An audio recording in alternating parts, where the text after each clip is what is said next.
பார்த்துருப்பீங்க, உங்களுக்கு தெரிஞ்சிருக்கும். தாவேக்கால அவங்கள கொண்டு வரதா அவங்க திட்டமிட்டதாகவும் அது அவங்க சந்தர்ப்ப சூழ்நிலை காரணமாக, அதாவது டிடிவி எங்களோட வர நினைச்சாரு. சில சந்தர்ப்ப சூழ்நிலையால அவர் எங்களோட வர முடியல. எங்க இருந்தாலும் டிடிவி தினகரன் நல்லா இருக்கட்டும் அப்படின்னு பேட்டி கொடுத்திருக்காரு. நான் பார்த்தேன், இப்பதான் பார்த்தேன். என்னைக்கு நேற்று சொல்லியிருக்காரா? இன்னைக்கு அதான் இப்பதான் பார்த்தேன், எனக்கு வந்துருச்சு போன்ல பார்த்தேன். அதாவது 86, 87 நான் அம்மா அவர்களோட இருந்த காரணத்தினால அந்த காலத்திலேயே அதிமுக உள்ள நிர்வாகிகள், அப்பொழுது மேல்மட்டம் மற்றும் மற்ற மட்டங்களில் உள்ள நிர்வாகிகள் எல்லாமே எங்களோட ரொம்ப நெருங்கி பழகுவார்கள். நாங்கெல்லாம் ஒரு உறவினர்கள் போல தான் இருப்போம். ஜாதி மதங்களுக்கு அப்பாற்பட்டு அங்கே உள்ள நிர்வாகிகள், இப்போ அங்கே இருக்கிறவங்களும்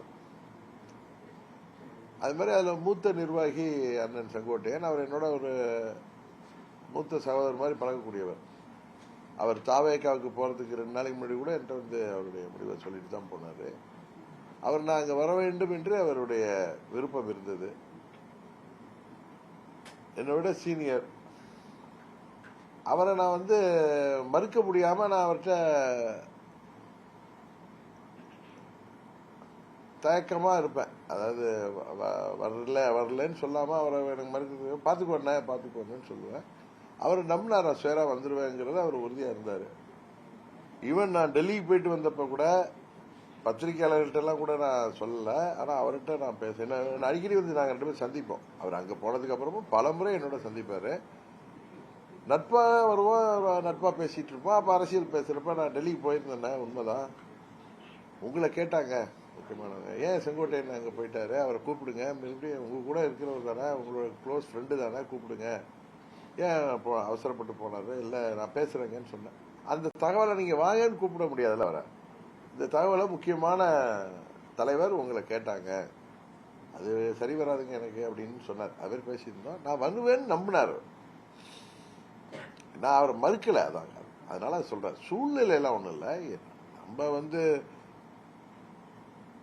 21 அவர் அங்க இருந்தப்பே நான் இதே முடிவு எடுத்துதான் அன்றைக்கே மாண்புமிகு அமித்ஷா அவர்களோட பேசி அது முடியாமல் போனது.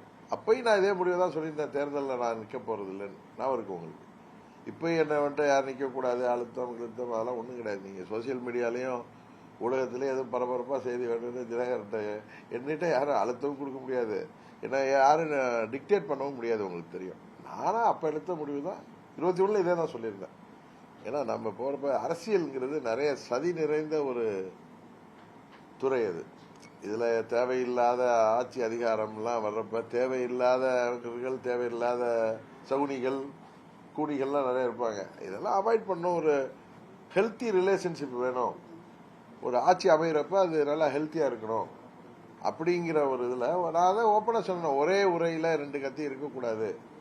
அதனால நான் தான் போட்டியிடலைங்கிற முடிவெடுத்தேன். அது நான் தான் அறிவிச்சேன். நான் கேட்டப்ப கூட நான் ஒன்றும் சொல்லாம இருந்து இன்னும் முடிவெடுக்கலன்னு சொல்லிட்டு போலாம். நான் யதார்த்தத்தை உண்மையை சொன்னேன்.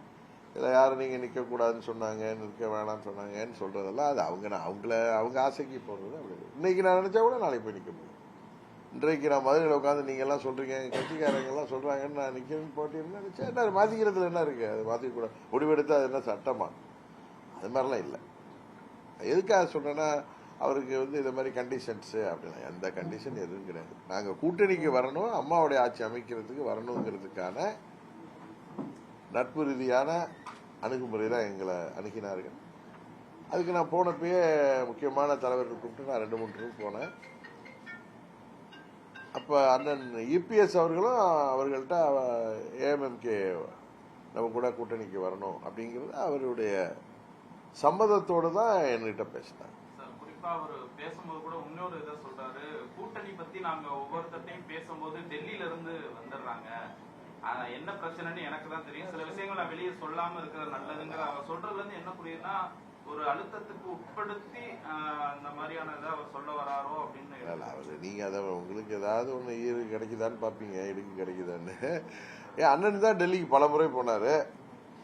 பலமுறை போய் மத்திய உள்துறை அமைச்சரே போய் சந்தித்துலாம் அவரே சொல்லியிருக்காரு. கரெக்டா?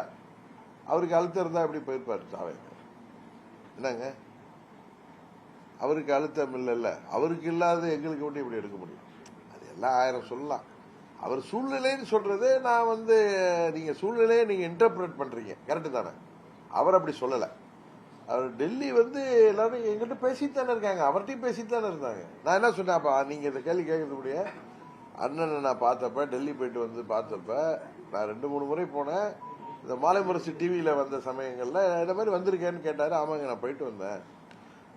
அது மாதிரி உங்களை கூட கேட்டாங்க, ஏன் உங்க ஃப்ரெண்ட் ஆச்சே அப்படிதான் கேட்டாரு. Is your friend, why he has gone there, ask him to come with us அப்படின்னு சொன்னாங்க. I will try sir. அதான் நடந்துச்சு. அதை நான் அவர்கிட்ட சொன்னேன். அவர் சிரிச்சு, நான் எப்படிங்க வர முடியும், என்ன ரொம்ப இன்சல்ட் பண்ணிட்டாங்க அதிமுகவில் அப்படின்னா. ஓகே, அதோட விட்டேன். அதோட சூழ்நிலைங்கிறது நான் அம்மாவுடைய ஆட்சி அறையணும், அம்மாவுடைய கூட்டணியில் செல்றதை தவிர வேற முடிவு நான் எடுக்க முடியாது. ஏன்னா நம்மளாம் அரசியலுக்காக அம்மாட்ட வரல, அம்மாவால் அரசியலுக்கு வந்தவன். நான் தீரன் சின்னமலை சிலைக்கு மாலை போட்டு அங்கே நிற்கிறப்ப அன்றைக்கு அண்ணன், அதுக்கு முன்னாடி ஓபிஎஸ் அவர்கள் ஸ்டாலின் அவர்கள் வீட்டில் போய் துக்கம் விசாரிச்சுட்டு வந்தப்ப அவர் பேட்டி கொடுத்ததை வச்சு பல கேள்விகள் வந்துச்சு.